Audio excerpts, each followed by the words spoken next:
Good. Good. Have a good summer. Good. Nonstop. Yeah, I bet. Smooth job.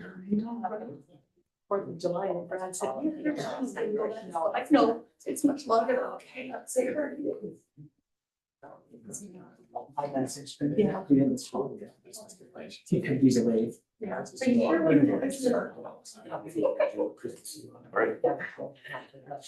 All right, I'd like to call this meeting to order. If we could please stand for the pledge. With allegiance To the flag of the United States of America and to the republic for which it stands, one nation, under God, indivisible, with liberty and justice for all.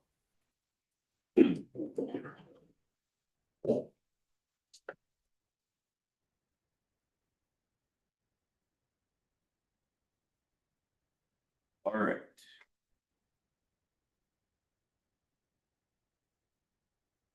Does the meeting because we have not had any elections yet, so let's move on to this thing. Mission and vision. Roll call. Oh, excuse me, roll call. Yep. Wheeler. Here. Barsh. Sluter. Here. Brenner. Here. Kilgore. Here. Johnson. Here. Swint. Here.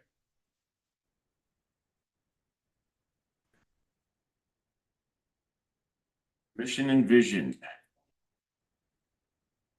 Our vision is to foster student growth and to build trusting partnerships between students, staff, family, and community. And education at Wilson Basin School District Number 7 will support our students' intellectual, social, and emotional growth. We will provide students with an innovative curriculum supported by various co-curricular activities. The outcome of our efforts will empower students to make a difference in their community and world. We believe in providing a safe environment where healthy relationships and student growth are priorities.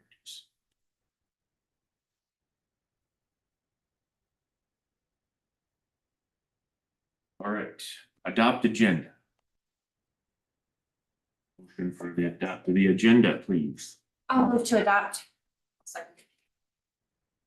Roll call. Sluter. Aye. Brenner. Aye. Kilgore. Aye. Johnson. Aye. Swint. Aye. Wheeler. Aye. Great, agenda passes. Number 3, reorganization of the school board. We'll now be asking for some names for the election of the school board president. I move to elect Corey Swint as president of the board. It does not have to be a motion. We're just gonna name names. Corey Swint. Sorry, that's the one that always gets you. Yeah, I Every- know. this will only do once a year, so, yeah, we don't need a motion for this one. Everybody can go down, say who they recommend. At that point, then we'll have just a word of mouth vote. It's not a motion. Okay, so Ms. Wheeler was Corey. Sluter. Corey Swint. Brenner. Corey Swint. Kilgore. Corey. Johnson. Mr. Swint. That's just. I'll vote myself. Nice choice. Oh, that's unanimous. Okay. All right, I would like to turn it over to our new president, Mr. Swint. Quickly, thank you, everybody, for giving me the opportunity. I'm excited to work with the new board and us all continue to move forward and make this our path. I think we can do a lot of great things with everybody that's here. Item number 3B is election of school board vice president. Do we have any nominations?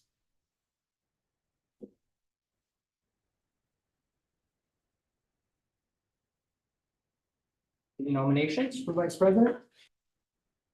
I'll nominate Joe Barsh. Okay, we have a nomination of Mr. Barsh. Are there any other nominations? I was gonna say, do they have to be here? They do not. Hope not. Like, that's what I was just gonna. Nope. They don't have to be here.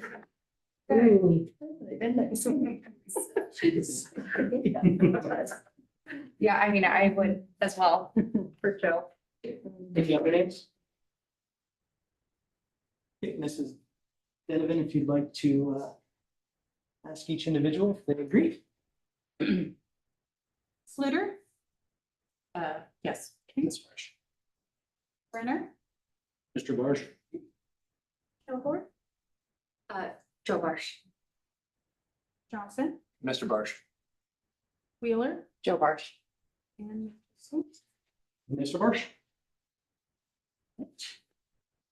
Serving as vice president, unless he was for some reason to turn it down, would be Mr. Barsh. All right. Moving on to item number 4, monitoring school district operations. Dr. Jurgensen. All right. Well, this is exciting as here we have our new board. We are in our new building. We have a new superintendent. We have a lot happening and I'm excited to talk about, obviously, we had our revised strategic plan. Carrie, can you pull that up for me, please? And new governance policies. And so I'm excited to share with you how things are going. And the first one is really easy, and that is OE2, Emergency Superintendent Succession. And trying to stay in the camera, but I guess you can only do one thing at a time. Summary of the policy: superintendent shall designate at least one other executive staff member who is familiar with the board's governance process and issues of current concern, is capable of assuming the superintendent responsibilities on an emergency basis. Number 2, the superintendent's interpretation, that I would appoint one other senior staff member who is well versed in the board's processes and current priorities, and who could take over the superintendent's duties in case of an emergency. I have 2 points of evidence. Assistant Superintendent Kevin Clausen has been designated to assume that responsibility in the event I am unable to do this. And I've discussed this with my executive team, my executive cabinet. And so I confirm that based on this, I'm in compliance with this and that Kevin Clausen will be named for it. Board members, is there a motion to approve operational expectation number 2? Motion to approve. Second. Any discussion? Who would be like the third? So you and Mr. Clausen both go. We would go with Ms. Ratzak. She's kind of there on our org chart. Okay, so. Any other questions? Mrs. Donovan, if you call the roll. Brenner, Aye. Kilgore, aye. Johnson, Aye. Wheeler, Aye. Fluter, Aye. Swint. Hold that. The motion has to be specific. I apologize, as this is an OE.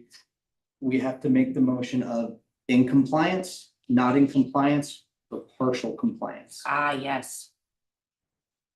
I do apologize, we've redone these, so. I will move that to the OE2 is in compliance. So interpretation is reasonable. Correct. So then you need a second? Yes. Okay, I'll second that. Now you can call the roll. I do apologize with the new format of these, making sure we get them the first time's paramount. Brenner, Aye. Kilgore, Aye. Johnson, Aye. Wheeler, Aye. Fluter, Aye. Swint. Motion carries. Moving on to 4B, approve results policy 10, monitoring report. All right, I want to talk about results 10, the teacher vitality. This obviously has to do with our staff culture. And this is if you know me, I'm a big culture guy. And so I'm excited about the opportunity to improve our culture here at Wilson Basin School District number 7. So I believe that we're starting off on a good place here, but we've got some room to grow, but we got some good stuff here. So I want to go over the summary R10. You all had a link to the vitality survey in the weekly update, so you can see all of the data that's in there. We aim to make every school a place where educators feel empowered, hopeful, and energized about their future. Additionally, the impact will be monitored and reported annually in alignment with the school board's annual monitoring calendar.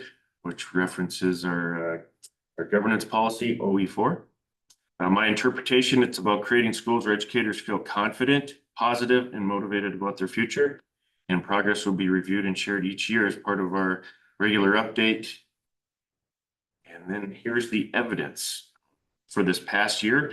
This is information based on our survey that was given this past spring. Survey participants increased 35% from 369 in the fall to 498 in the spring. We have maintained our score in the teacher well-being category, averages of 5.5 to 6, and that indicates that our staff feels supported. And as if you want to keep working here, the score improved from 5.83 to 6.04 from the fall to the end of the year survey. And then this is also part of our strategic plan. So this is one of our pillars. This is something that we're going to move forward and that we're working on in my team. That this isn't just a one deal. This is, like I said, one of the building blocks for my leadership. And so it is in our strategic plan, part of the vitality, and to show our commitment to educator well-being and retention as a core component of our plan as we talk about retention and recruitment. So I would confirm that based on the above that I am in compliance with result 10, teacher vitality. Board members, do we have a motion to approve? I'll motion to, sorry, go ahead. Nope, results policy 10. Yep, I will motion to approve results policy number 10 as in compliance. I'll second. Board members, any discussion?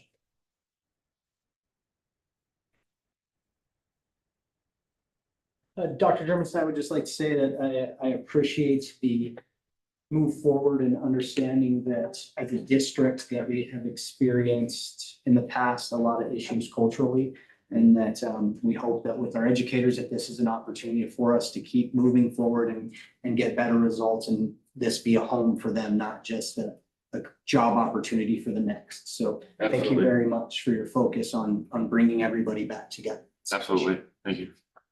Chairman, can I say? Yes. I will say I appreciate you also including the results in there. I mean, some of the feedback, just reading through that is positive. So thank you for that. Yeah. Well, there's nothing to hide, right? So Any further discussion? Mrs. Denevan, if you call the roll. Kilgore. Aye. Johnson. Aye. Wheeler. Aye. Fluter. Aye. Brenner. Aye. Swint. Aye. Motion carries.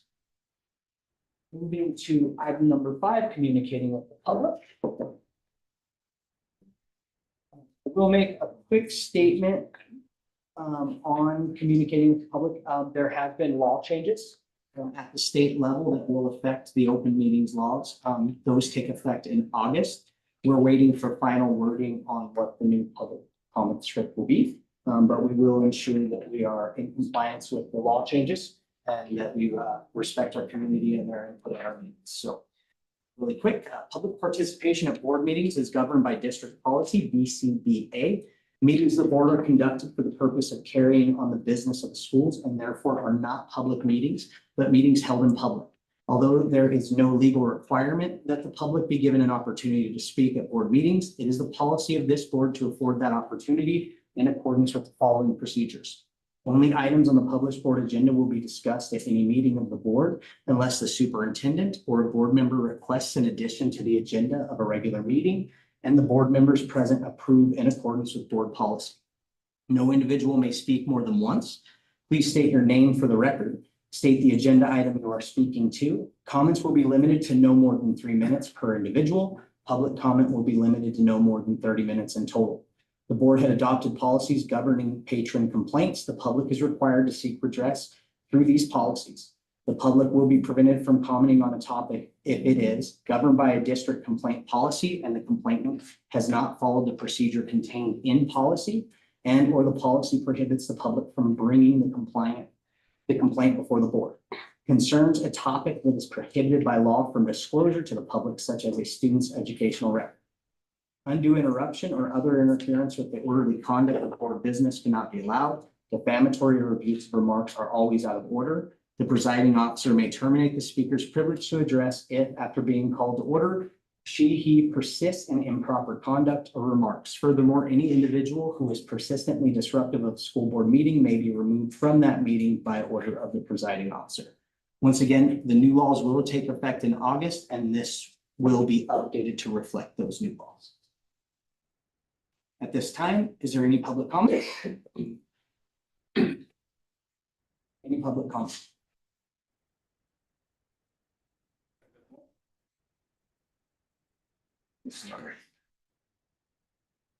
Seeing no public comments, we will move on to matters reserved for board action. Item 6, approve the financial institution for the 2025-2026 school year in Williston Basin School District. So we have 3 banks that we operate with within Williston here. So first off is American State Bank. We have our operating checking account there, plus some various district investments. And then First State Bank, we're going to have our activity checking account there, and also some various district investments, and then First National Bank. And we just have investments there. Board members, do we have a motion to approve? Motion to approve. Is there a second? Second. Any discussion? Any questions? Hearing none. Mrs. Denovin, call roll. Johnson, Aye. Wheeler, Aye. Barge. Aye. Fluter, Aye. Brenner, Aye. Kilgore, Aye. Swint. Aye. Motion carries. Really quick, Mr. Barsh, you were elected as vice president of the board unanimously. Look forward to serving there. You accept? I do accept. You did. 100%. Thank you for trusting me. Moving on to item number 7, informational report to the board, Sloan construction update.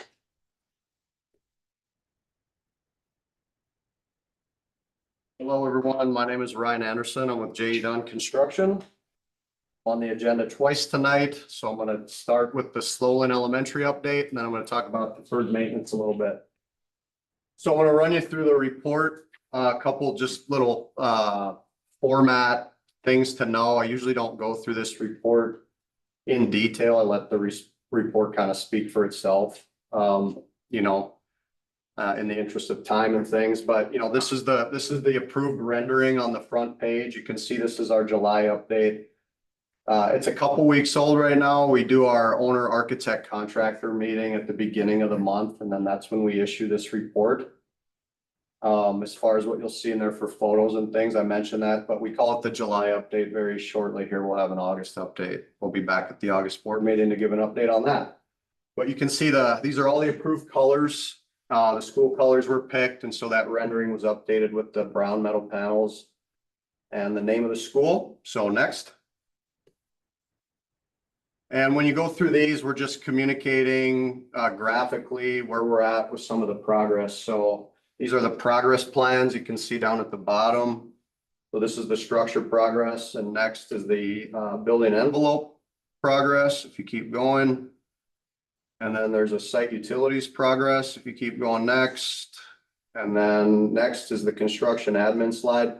Just gives some stats on the project, you know, what % complete are we on several of the major trades there? What % complete are we overall? You can see where we show it 2 ways. We show on a time basis when we compare how many months do we have to complete the project versus how many months have we spent on the project. So that's where we're getting 43%. And then the expensing usually falls close to that, but it's not always the same. So this was pending expensed % complete based on completing our early July for the period of June, completing the pay request in early July. And then just some different stats. I mean, how this is basically the work we're doing with the design team, you know, what's being issued for documentation. So next, you can go ahead and this is just you you know, you can read the update for yourself in terms of what's going on with some of the major trades. I'm gonna go over that in the photos here in a minute. Next. This is a snapshot of our overall schedule, if you ever, it's got more detail in it, so that's that. And then we should be starting with the photos here, so point you to the legend, I guess, on the bottom right. So this little yellow triangle will give you the view of reference, so this would be you standing here with your field of view getting wider as you're looking on. Couple things to point out here, the windows are 85% complete. We're leaving this window out for material access right now. We do have our approaches cut in that you can't see in this photo for you know, access into the front parking area that'll be there eventually. The road work along 13th Street, that's a city project. That's gonna give us our access on this east parking lot is ongoing and expecting to be completed in, you know, mid to third week of August, and we'll have that access there. You know, currently we're running about 80 to 90 people on site every day is the current manpower. So next. There you can see, so if you look at the makeup of the building, this is a one-level area. The gymnasium is obviously high bay, and these are both two-level areas. So this is 2nd through 5th classroom. 4th and 5th is on the 2nd floor, and 2nd and 3rd is on the 1st floor. And then you have kindergarten and 1st on the north.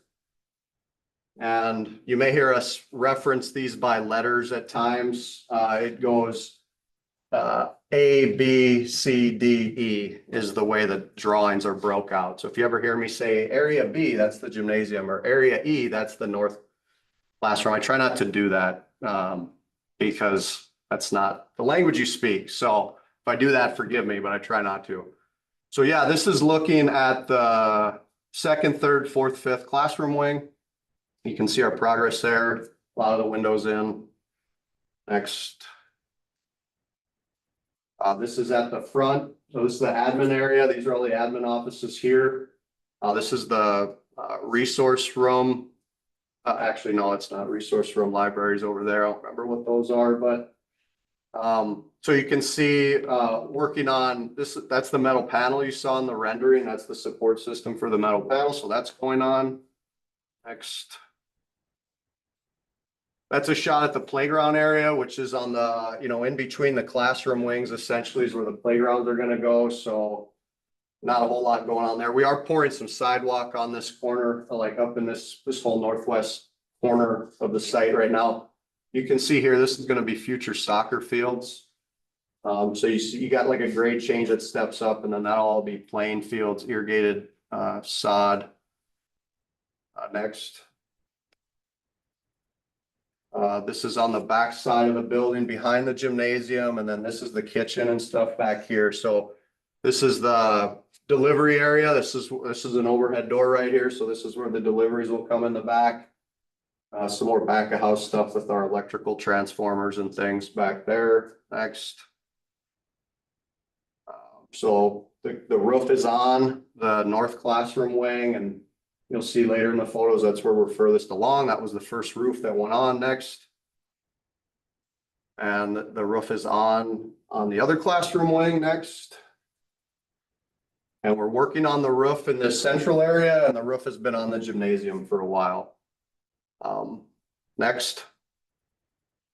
And that's all the plumbing and things like that in the kitchen area. So we're getting close to pouring the slab in that area. Might already be poured by now. Okay, yeah, thanks, Christian. Poured. All right, next. And that's the gymnasium. I mean, that structure went up quick. We got the roof on. It's acting as a storage area right now. There's just not a whole lot in there, and got plenty of time to get in there and put the wood floor in and the gymnasium equipment and paint it, things like that. So it's just kind of a storage area now. Next. And that's the north classroom wing. You can see that's where furthest along. Drywall is going on these walls right now. So all the mechanical, electrical roughing in the walls are done. And the drywall is going on and the walls are getting closed up. Next. And that's the 2 through 3. That's the first floor of that other classroom wing. Framing's going on in there right now. It doesn't show it in these photos, but it's progressing in there. And the next is 4th and 5th on the second floor. You can see they started setting door frames as of the beginning of July. Framing was going on in there, but that's, 80% complete at this point. I think there's one more slide. And this is the view from the end of the classroom wing looking back that way. So this is the music room back here. And that's mechanical space. So these actually look like windows, but these are duct penetrations. That's where ductwork for the air handlers will go through. You can see your little roof access stairs going out of the mechanical room to access the equipment, the mechanical equipment on the roof. So that's the report for the month. Any questions with that? Board members, any questions?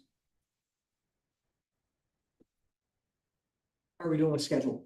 Yeah, thanks. I want to touch on budget too.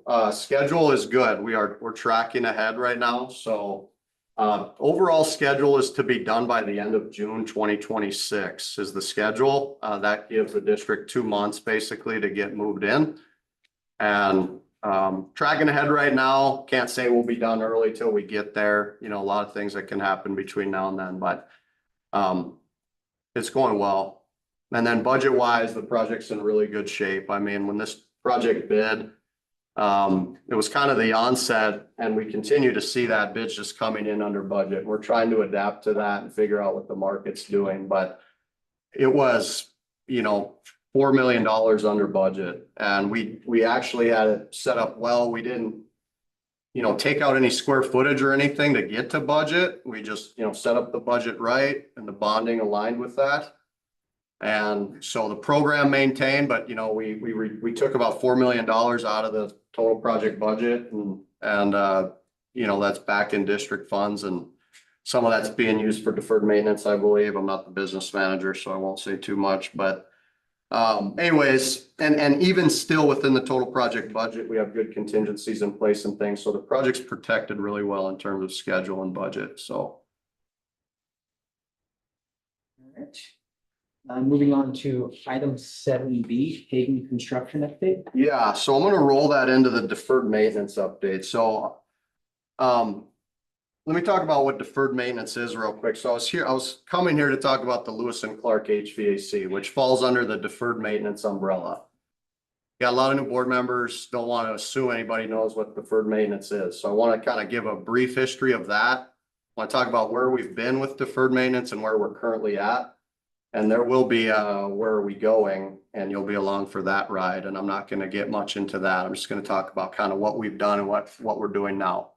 So there's my bullet points. I'm going to talk about phase 1. There's a bid package that was prepared that wasn't bid.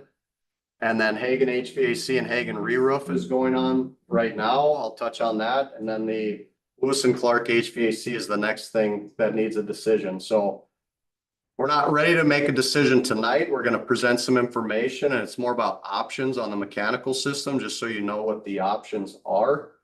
And we're working on getting some budgets put towards that. So we'll be back at the August meeting to basically present the budgets and how it, and then, hey, this is how the budgets stack up to the options and how it stacks up to the total project budget. And, what are the board's wishes at that point? And then the next step, once we know the board's wishes on what the scope is, then the design team has to finish that all out. And then I'm probably jumping ahead to my final slide, but it will, it won't be bidding till like December. So there's several months of design that has to happen once we know what the decision is on the options. But just to give it all the board members in August, we're gonna want a decision because of the lead time with all the design and stuff. right. So we'll be bringing you numbers and then August will be you guys will be voting on the scope of the project.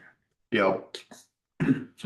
So deferred maintenance, what is it? So I put a snip in here of our, and I put a lot of slides together. And again, like the Sloan report, I'm not going to go all through these in detail. I plan to go through this pretty quick, but the information's there and you can see it for yourself, but I'm just going to touch on things quickly. So what is deferred maintenance? Here's a snip from the original proposal, and it was soliciting qualified contractors for construction services agreement to complete various maintenance and remodeling upgrade work at locations throughout its existing facility.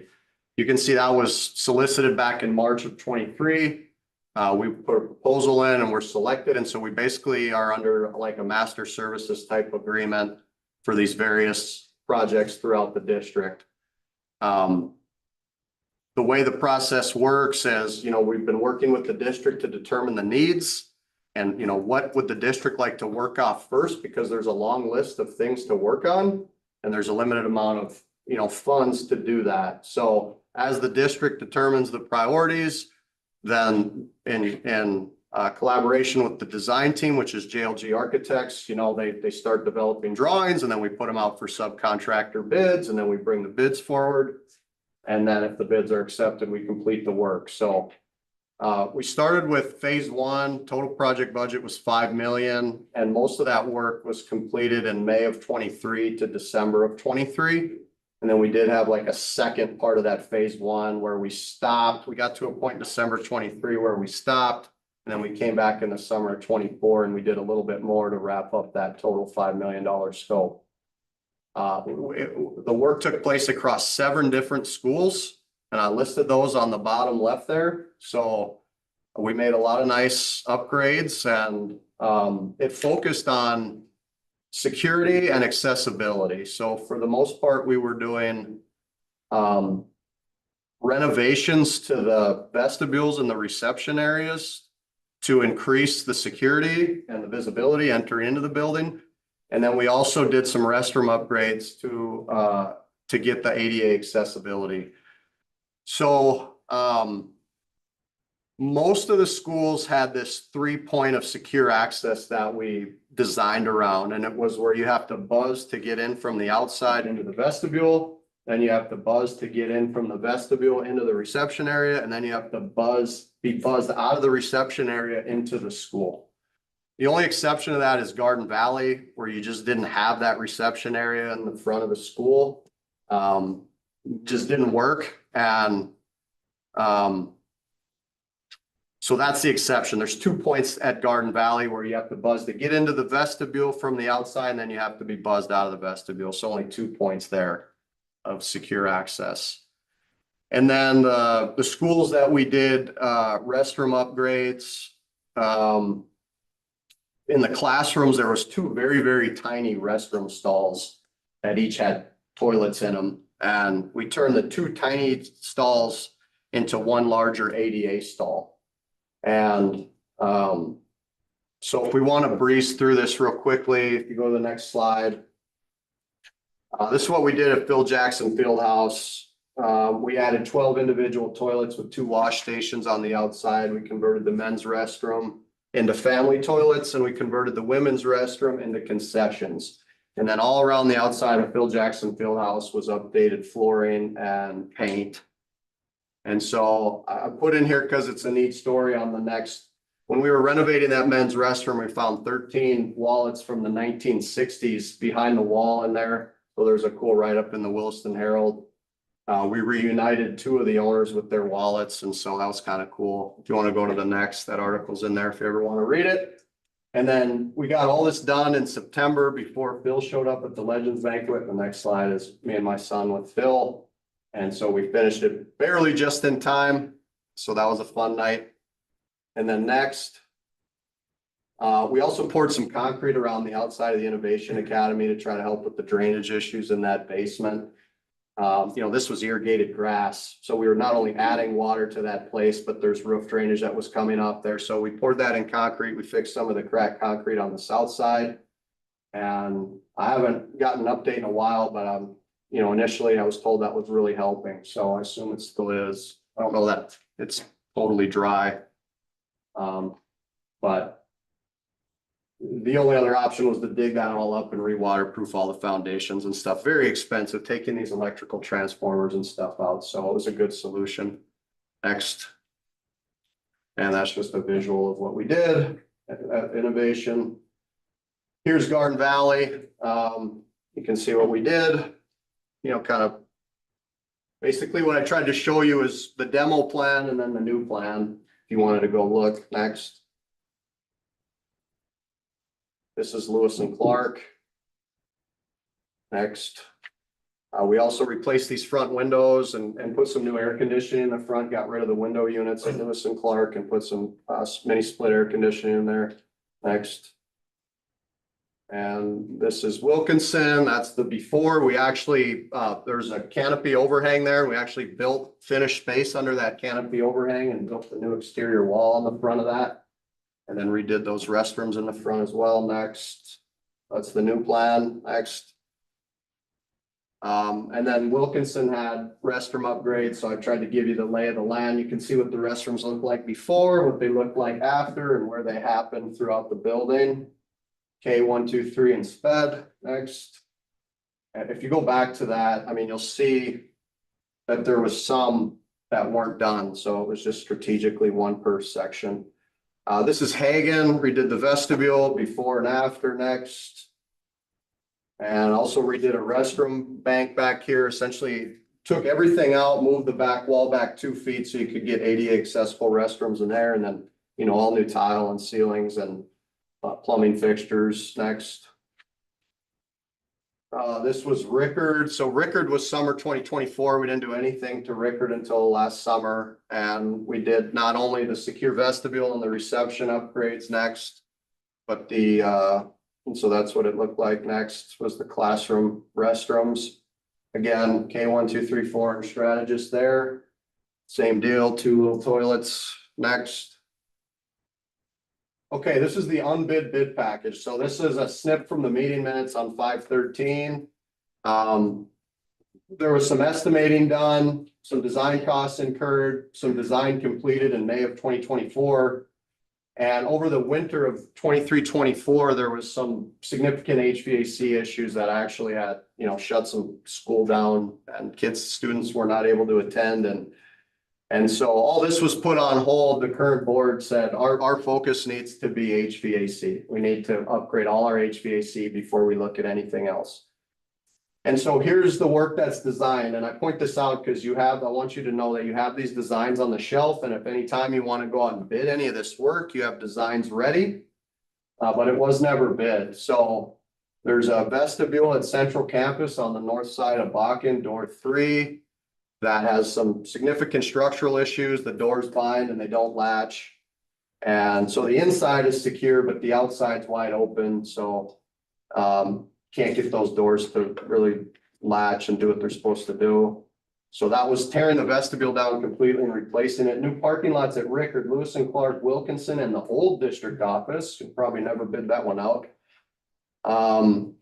And a couple other things at Central Campus was adding some cooling to the middle school gymnasium, which that was pretty simple. It's piped. You just need to add a cooling coil to the air handler. And then on the west side at the Bakken Elementary, replacing all the glass block with new storefronts, and same on the east side at the Phil Jackson Fieldhouse. So there's some window replacements there. Next, and then you can keep going. Basically, I just gave you the estimates we did, and then next, and then keep going. That was the overall. And then, you know, some drawings that kind of just wanted you to have that information. I mean, we have a lot more drawings than this, but this was from a presentation I did back in May of 24, and just wanted you to know what we have and what's been done. We can keep going all the way, blaze through all this until you get to Hagen. It should be a blue slide. It's going to say Hagen HVAC. Probably down in the, probably close to 40.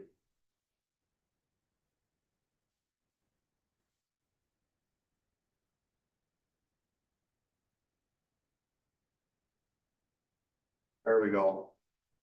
All right, so we're currently working on HVAC at Hagen. It's a $1.8 million budget. We bid it in March and we started as soon as school let out. We're expecting to wrap up at the end of September, and the work consists of demo and replacement of 2 boilers and their pumps. So the entire heating for the school will be upgraded. And then air handling in these red areas. So we're adding a new air handler, and these red areas are indicating areas of removal of ceiling so that new ductwork can go in. So to the south is the modulars. And so with the exception of the modulars and this little bit of space here, the whole school well, at least this part of the school, most of the classrooms and the library and some of these other teaching spaces in the music room are getting exhaust and fresh air updates with that new air handler. So that's the scope there, what's going on there. Next is the re-roof at Hagan. So I had said earlier that the board had determined that HVAC was the priority with deferred maintenance, but Hagan, after looking at some of the roofs throughout the district, had some pretty dire needs in terms of had some leaking going on for quite some time and continuing to progress and get worse. So we just bid this at the end of June. The district is contracting with the roofer directly just to save on some CM management fees and costs. So we offered that up to try to help. And the other thing is, you know, we're working there on the HVAC. So we've offered up, we're gonna, you know, you're gonna get some double, we're gonna be there. We've worked this work into our schedule. We're gonna, you know, we're setting up pre-installation meetings and helping get the contract through. And so it's not like we're not doing anything. We're trying to assist, but a little bit different there where it's falling under the deferred maintenance umbrella, I would say, in terms of funding, but it's not under our contract. And so, yeah, starting the end of the month here and wrapping up mid-September, focusing on the classroom areas so that the disturbance to students come late August, you know, they don't hear us pounding around on the roof and stuff. And it's a complete re-roof. So all the existing roof is coming off and a total new roof system going down. There's actually some buildup on the edge to increase the thickness of insulation to meet current energy codes. And again, they'll be doing that so that they're watertight at the end of each workday. So it's kind of slow going. It's 42 work days is what it'll be. But they're planning to work weekends and things. So 6 or 7 weeks, this work will be done. And finally, all right. So that's where we've been and kind of where we're at. But this is what we'll really be back next month to talk about. And this is the HVAC at Lewis and Clark. So a $2.4 million budget's been established. Dr. Germanson talked about the time that it takes to design the work. And so that's where you see an expected bid date of December of 25. And then we plan to do the work next summer, you know, getting all the demo and the dusty, dirty, heavy lifting done over the summer when students aren't there. And, you know, maybe some startup and commissioning and things after school starts, but definitely, and we don't have the schedule all dialed in yet. We're just not there. But in general, that would be the goal. And for sure, we'd have heat going and systems going by the time the heating system starts. So, like I say, next steps is the design team is working on some stuff we need to finish some of the pricing I talked about in terms of, okay, we've identified the mechanical, but what needs to be done for cutting and patching of walls and replacement of ceilings and things. And we're pricing that. So we're going to price all 4 of these options. We'll be back at the August board meeting. And then we need the board to decide so that we can authorize the design team to proceed with the bid documents. So as far as the options go, did my best to kind of boil these down as simply as we could. I even put the old Chevy Buick Cadillac there next to it to try to help with that. So I have a Chevy option, which is option 1, which is heating only, and it just replaces the boilers and the pumps. It's gonna bring some much needed reliability on the pros, and it's gonna be the lowest cost. But we do believe there's some piping issues in the school. In terms of the hot water is not circulating as hot as it should be to the farthest reaches of the building. Some of the looping is short circuited and stuff. And so by the time the hot water gets to the far ends of the building, it's just not hot enough to, you know, give that temperature rise that you need. So that's not included in option 1. You get new boilers and pumps, but no piping. Option 2 is a Buick option, which I would call heating only. And the reason it's Buick is that it's a good option on the heating, best option on the heating, but it doesn't address the air handling. So as far as the heating goes, it's new pumps, boilers, and terminal equipment, which is a terminal equipment is what's at the end of it. So the piping's running out to a fin tube heater, baseboard, or a heater in the ceiling. So it's replacing all those units that actually deliver the heat to the space. And in doing so, we would address those piping issues and get things piped correctly. So good option. Option 3 adds, you get option 2 with that, and then we add some air handling in. So there's the air handler that feeds the classrooms and exhausts air and puts fresh air in at that school has been down, and it's been down for quite some time. So and they can't get it running. So there's no air circulation in the classrooms. So this would be replacing that air handler, pretty much leaving the ductwork as is.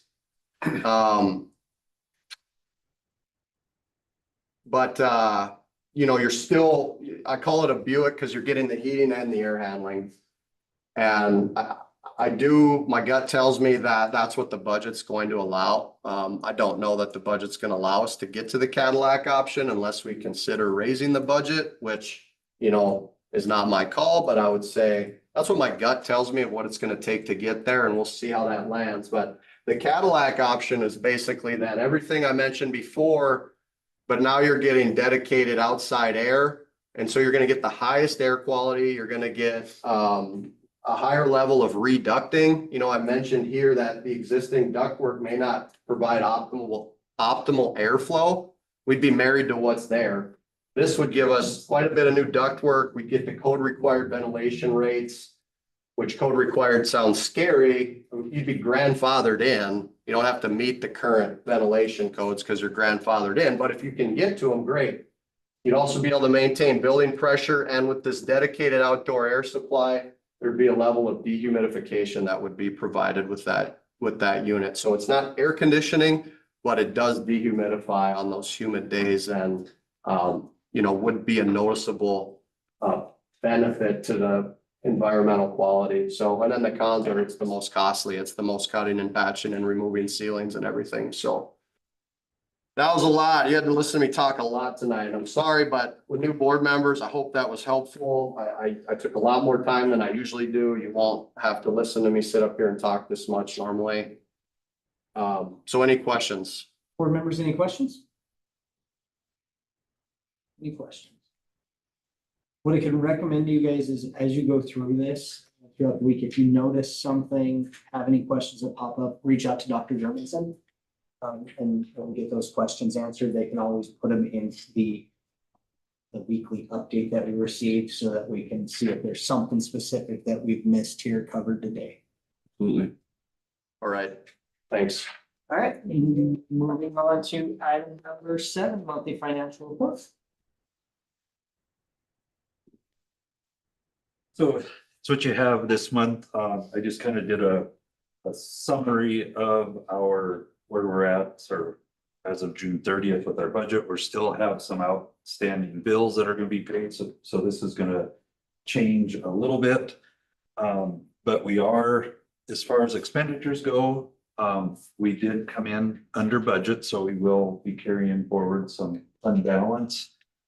But on the revenue side, we did come in under, but the reason for that is we're still cleaning up the federal programs. So we've got not quite $3 million or so, between $3 and $4 million coming in there as far as past and prior claims against the title programs and such with the district. One thing with that, going forward with this fiscal year, that is all going to be caught up. So next year at this time, what we've expended will be reimbursed by the state so that we don't have this lag and carryover, because basically is what this is doing is affecting our fund balance, which by board policy, we need to have it at a certain amount, but because we've expended the federal programs but have not received the reimbursement yet, it will affect the ending fund balance. With the federal programs, as you guys have probably seen in the news and the little article that was sent out from the state superintendent, we have got funded for the Title I. We're just about 100,000 less for fiscal year 26 than we were for fiscal year 25. So I mean, we're able to absorb that with changes and things in programs. But the other title programs, the Title II, Title III, and Title IV are the ones that the feds have. They know that they're out there, but they have not released those dollars to the state.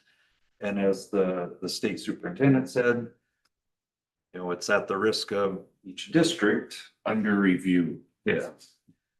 That if we spend money this year towards those programs and we don't get reimbursement from the feds or from the state, then that's on the district for spending.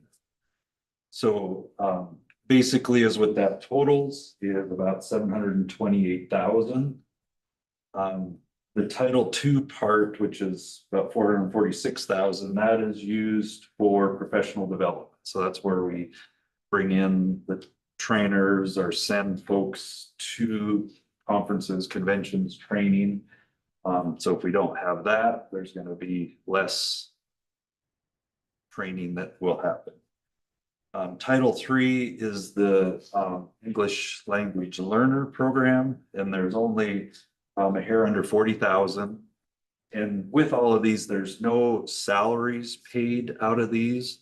So with, you know, we have to plan for cutting them out. It's more of a programmatic change, not a payroll shifting, trying to figure things out. And then the Title IV, which is about 242,000, that's student support and academic enrichment. So a couple of the things that were done with that, at the central campus, there was like a career exploration kind of coursework program where the kids could delve into, you know, see what if they would like some different career paths.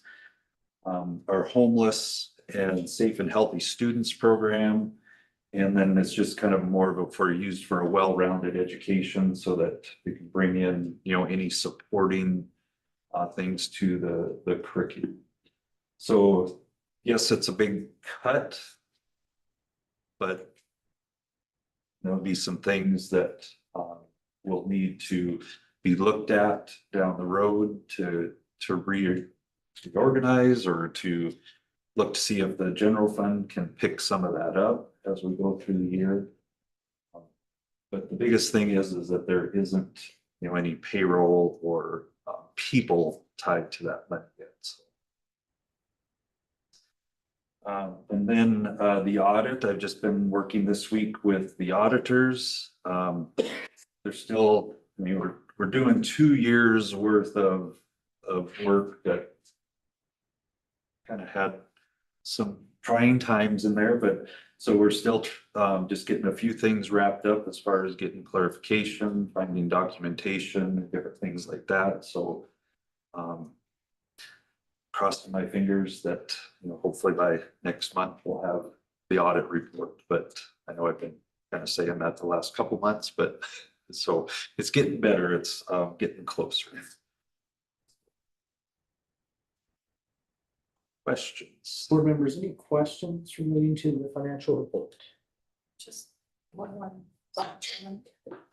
Do we have, and I'm sorry if you said this, but for the grants that we haven't received funding for, do you know when those are in review? As far as like the ones that they haven't funded or? Yeah. Do they? They haven't said a Okay. timeline or anything, so. If I can just add, Amy Copas, our state leadership, getting emails every day and they're trying to keep us in the loop. But yeah, nobody had a definite answer. But yeah, keeping us.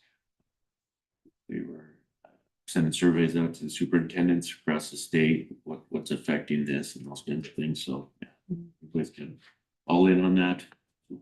And then I guess basically if we do decide to do any of this, then and they don't reimburse, it's on the district. Typically, how often do we, you know, spend monies in these areas? I mean, we do a lot of training and things. The part that is outside of this is the bar program. So all the bar stuff we've been doing, that's separate funding. So that won't be affected. So it's just all of the other extra trainings that we do, the PD days, when we bring trainers in, or when allow folks to go, you know, to different conferences for different curriculum things and stuff, so. Like the title for the 21st century community learning, that's what we run our after school program, but Mr. Barsh is running the after school program through Parks and Rec, so we don't apply for that. So some things that don't affect us. Mrs. Lillard, did you have something you wanted to add? When they're done. Oh, And one thing too, with the state legislators changed up the budgeting process this year. So in years past, there's been like a preliminary budget hearing in August. We don't have to have that now. We just have to have the budget adopted. Is it September 10th or 21st or something like that? But I still plan on having some different budgeting, you know, I'll have some, you know, some preliminary stuff at next month's board meeting. And then we'll, depending on how that goes, we'll have to do maybe some couple other ones to get us to the final adoption.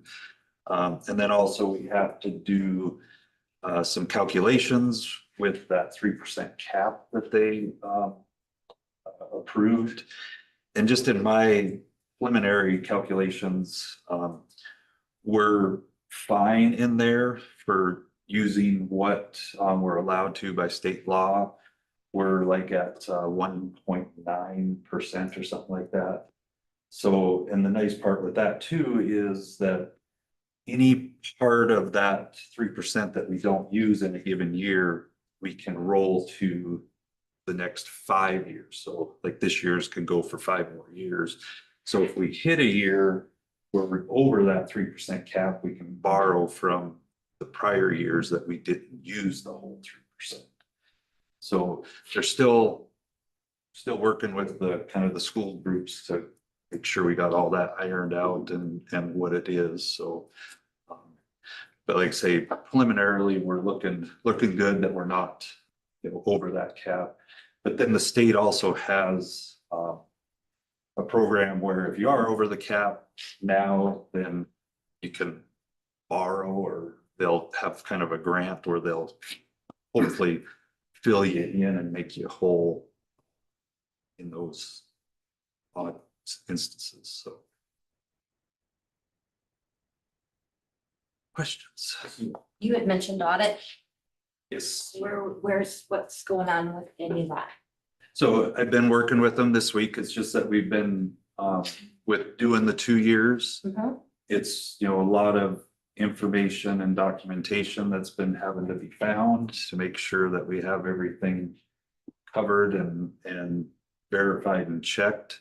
So so we're getting that final stuff to them this week. And so I'm, like I said, crossing my fingers that we'll hopefully have something next month. But like I say, I know I've been saying that for the last couple of months, but Yeah, but that's what I was. it's a lot of documentation that nobody's really had their fingers in from the past. So trying to figure out what was done by people in the past and putting all the puzzles together is been a learning experience. Yes, it's what we're at 3 months now that they've been working on it. Approximately? It was in end of March, 1st of April when they were here doing the stuff, so yeah. On 3 months. Right. Yeah, please keep us posted. We can't speed up the state. We can't do anything like that. We're at their mercy right now. Nice part about it is that as far as auditors go, that we're in their free time, Yes. kind of, so they're able to devote a little bit more time to our stuff because they're not spread so thin trying to do everybody else's. Correct. And we do have them on the calendar to do fiscal year 25. Believe it's in first part of November that they're gonna be here to start on that one, so. When they finish this one before these. Okay, very good. Thank you, that's all I have. Board members, any additional questions? This one here. Mr. Marsh? Mr. Owen, you mentioned, some of the general fund potentially absorbing some of these federal dollars. And what's the plan on working with, I guess, staff to budget for that? So be a placeholder or, an amount that we're okay spending? How do we plan on prioritizing those certain programs that we need to have still? So we'll have to do kind of a deep dive into what we've been doing in the past with those and kind of determine if it's, very beneficial that we want to, find a spot in the general fund. Or there's some things in the general fund that we can maybe put on hold that could take the place of that, but I mean, we haven't. We've Dove started those into that, we conversations, just if I kind of- interrupt, but we've overarching. already started having those conversations, looking at things involving HR. Like you said, there's not a salary component, but we've started looking at everything, so. I mean, some of those programs have been around for a while. And the nice thing with the bar program, so that ND Climbs grant that we got for 7.2 million. So the whole umbrella of that is based around the science of reading. So even though, like with Title II with professional development, that, maybe we may have used some of that money to send folks to training for that, but if it falls under that umbrella of science of reading, we could use the bar money to pay for that professional development. So we're not really, in essence, losing the professional development for our curriculum in the direction that it's going right now. It's just that supplemental stuff that adds to it.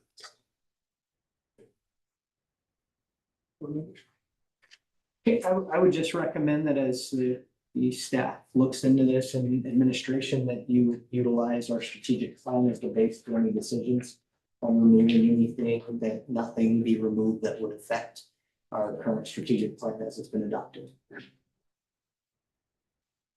With no further questions, we can move on to the superintendent consent agenda. Is there a motion to approve the superintendent consent agenda?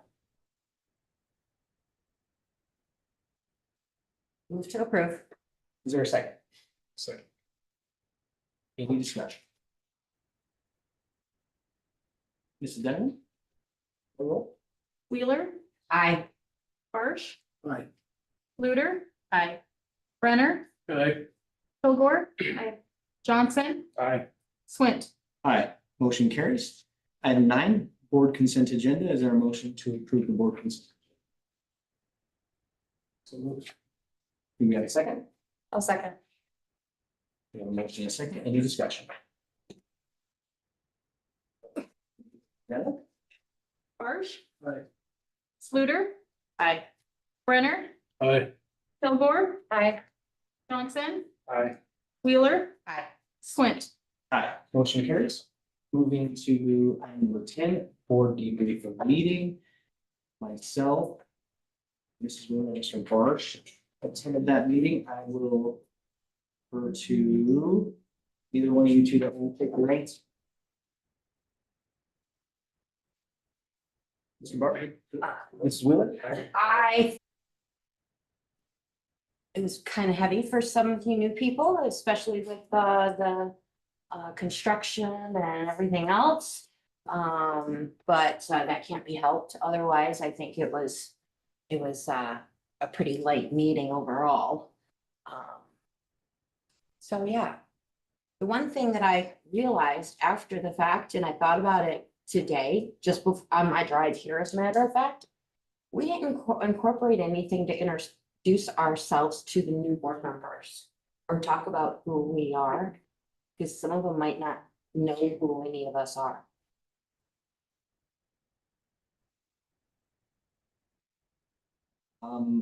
Is there a suggestion that you have for that? Because I think we could, when we introduce ourselves to each other after the meeting, if you'd like. Absolutely, that's fine. It's just, it's something that, in the last 12 years, it's something that has been done. And I realized it on the way here that we didn't do that. we didn't incorporate that into the agenda. So figured I'd bring it up now. Anything to add? Well, first, just welcome new members, Jeremy, Sam, Annette, Brittany, welcome formally. Super excited for the team, very excited for the direction this school district and board are going in. I'm very encouraged. I thank you all for the trust and leadership. I apologize firsthand for my tardiness. That is very atypical of me. No excuses. Happy to see us working forward through deferred maintenance. I think we have the right people on board, the right staff driving this forward, and we've got a vision, which is very, very just comforting to have that direction that we're going, and we're checking those boxes each time. And then Mr. Sweat inside Folly Lead, I think we've got the right person leading us right now, and a lot of experience here and a lot of new experiences here. And I think we've got some strong role players on this team, some strong leadership, some strong admins too, and I'm very encouraged going forward. So, and this meeting was shorter. This meeting was shorter, so that's a start. Hey, Thanks for me. Mr. Swint?